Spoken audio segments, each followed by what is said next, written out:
Hey everyone, welcome to my channel where we talk about money, saving, and how to secure yourself in an insecure world. This is Bald Guy Money. I'm Bald Guy. Let's talk money.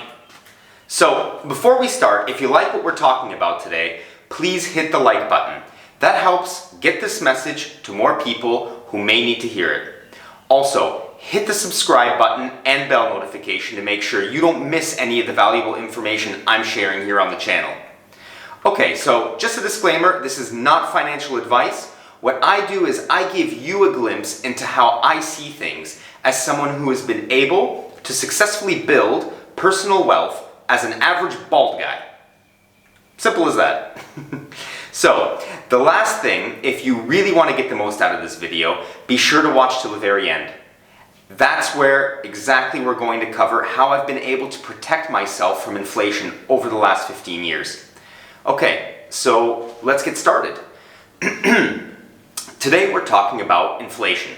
So first we need to understand what inflation is exactly. Inflation is something that really is as old as money. It's when the buying power of the money you have today goes down over time. So let's take a simple example, the movie theater. Who doesn't love to go see the latest blockbuster movie, right? I know I do. But if you're also like me, so old, you've noticed that the price of a ticket, well, it's not the same as it used to be, right? Here's the data that shows the price of a single ticket to the movie since 1996. I got the data for 24/7 Wall Street article by Douglas McIntyre. So thanks, Doug. Link to his article in the description. So, looking at the data, as you can see, back in 1996, when the first Mission Impossible was coming out, you would have paid on average $4.35 to see Tom Cruise risk life and limb to save the world. Now, by the time Mission Impossible 7 comes out next year, you will have to pay at least $9.16, probably more, to see it. So, to explain what inflation is, let's think about it like this. If you had $10 back in 1996, you could have bought a ticket for yourself and that special someone in your life, and maybe even a drink. But if you had put that $10 in a box to save, the same $10, once you pulled it out in 2021, would only buy you one ticket to see the movie today. And that's inflation. The money you save today can buy less and less over time. So, now that we're clear on what inflation is, what actually causes it, and how can we predict when it's going to happen? So, inflation is caused when we increase the supply or amount of money there is in circulation or on the market. The more of something there is, the less it costs, or at least the perceived value is lower, in almost all cases. Let's take gemstones, for example. We all know what diamonds are. People like diamonds because of their shine, right? They look nice when set in gold as jewelry.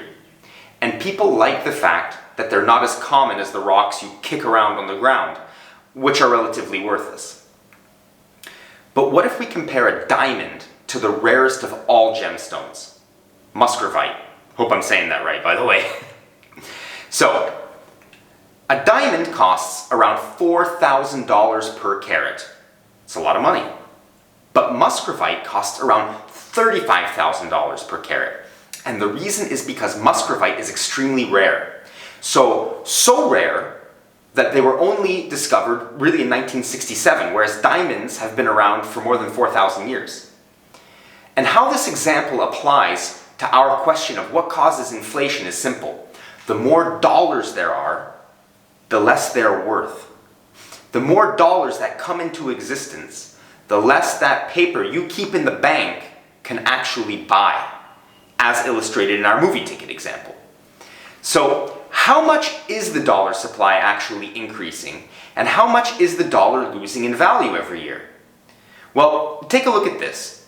This chart shows statistics taken from the Federal Reserve, available at tradingeconomics.com, link in the description. As you can see, the total supply of dollars available since January 1st, 1999 till today has increased over 1,600%. Scary stuff. Very, very scary stuff to me. But that's not the end, okay? The US government plans to spend a lot more money than it has over the next 4 years.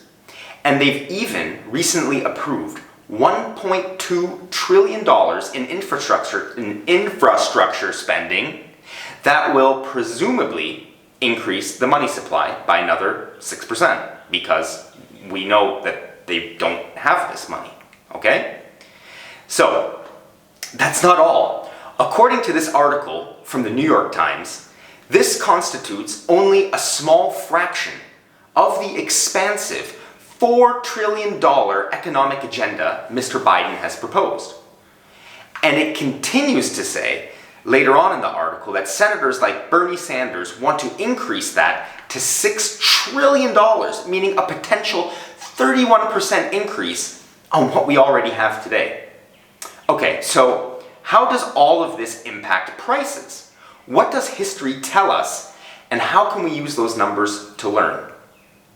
So, according to the US Bureau of Labor Statistics, to buy the same amount of goods you could buy with $1 in 1997, you need $1.69 today.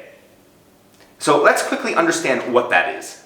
What I think the real inflation has been, and then cover what I expect over the next 5 years. And I'm going to give you a number. I'm going to give you a number of exactly what I expect over the next 5 years. And I'm also going to tell you exactly how I'm protecting myself against it, okay? So, inflation is calculated by tracking the average price of a basket of consumer goods over time. You can imagine that what goes into the basket, it changes over time, and there's no differentiation between what you actually need, so necessities, and things that are not necessary in the calculation. So, to help you understand, I've put together a small basket of necessities that I think are a fair representation to show exactly how prices have changed over the last 25 years. Here it is, okay? You see you've got bread, milk, housing, electricity, gasoline, and education. When we're talking about education, we're talking about a university education. Okay, so I picked this list totally randomly. Okay, not necessarily randomly, but I picked it as a kind of a representation of things that I thought would be fair to take a look at that are tracked in the CPI. There's a link down below in the description, and you can check it out. It shows exactly all of the things that are tracked in the CPI over time, so you can put your own basket of goods together, and also kind of make sure that you're keeping me honest. So, alright, now coming back to the data that I've just shown you, okay? So, once I had put the basket together, I calculated what the increase has been since 1997 and since 2008, and I compared it to the official numbers from the US government, which are also relevant to most other developed markets. According to my small basket calculation, inflation over the last 25 years has been 43% higher than what the official numbers say, okay? And there really is a simple reason for that. A lot of it has to do with Chinese-produced consumer electronics that are making consumer goods, which are not necessities, cheaper, okay? Remember, these are not necessities.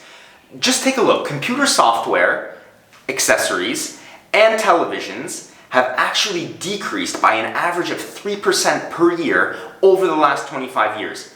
It's crazy, I know. Okay, so there's the data. Now, I know what you're thinking. Oh, okay, you know what, you don't need a computer or anything like that. That's not what I'm saying at all. I'm not saying a computer is not a necessity in 2021. Absolutely not. It is a necessity. We know that, okay? But a computer is not something an average bald guy like me is likely to buy every year. And I'm guessing the average person out there watching this also isn't buying a new computer every single year, or a new television for that matter, okay? So this is why the data is skewed, and we have to adjust it, okay? So in addition to my small basket calculation, I did a large basket calculation of necessities. And here's what I think real inflation has been over the last 25 years, and this is what I think we will have over the next 5 years. Okay, here are the numbers. So, what you could buy with $1 in 1997, okay, you needed $1.55 to buy in 2008. That's according to my calculations. Now, also according to my calculations, what you could buy with $1 back in 1997, you need $2.23 today in 2021. And $2.91 5 years from now. Okay? I have also provided official data below with the official estimate of approximately 3% annual inflation from now till 2026, as well as how much they vary in percentage terms. So how much my estimation differs from the actual official numbers in percentage terms. So you can see that there on the chart. Okay? So now, if we reset the scale and compare $1 today versus $1 5 years from now, you can see that I expect inflation over that 5 years to be closer to 30% in real terms, okay? Versus what the experts are saying, or at least what the officials are saying, is going to be around 16% or 3% annual inflation, okay? And that's what the government of the United States of America is basically forecasting right now. I'm telling you that the way I see things, it's probably going to be double that, okay?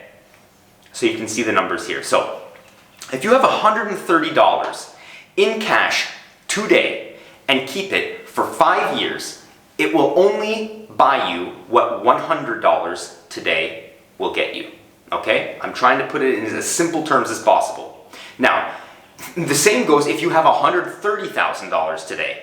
Maybe you just spend $100,000 of it today on cool swag and burn $30,000 of it to get that future experience, all right?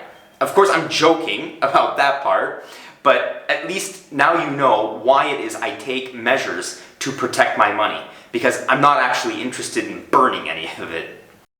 Hey everybody, thanks for watching. For part 2, to find out exactly what it is I do to protect myself for inflation, please click here. And if you have any questions, please put them in the comments section below. I will be having Q&A sessions about once a week once the channel starts to take off. Thanks a lot. Bye.